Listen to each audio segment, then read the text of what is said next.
To access your call history in the T-Mobile app, start by logging in with your account credentials. Once logged in, navigate to either the Account or Usage tab at the bottom of the app. Then select Call History from the menu options to view your records. Here you'll see a chronological list of your calls, including incoming, outgoing, and missed calls.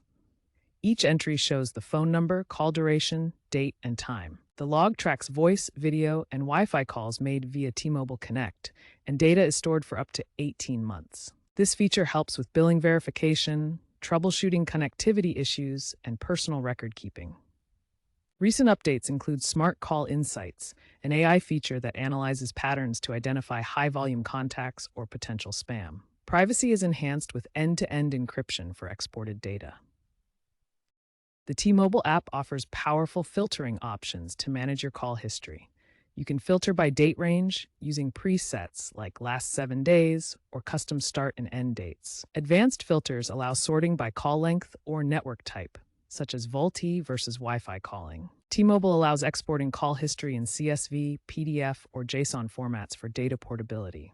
Select entries and choose your format, then share via email or cloud services like Google Drive. Recent updates include streamlined exports and security measures like biometric authentication for data protection.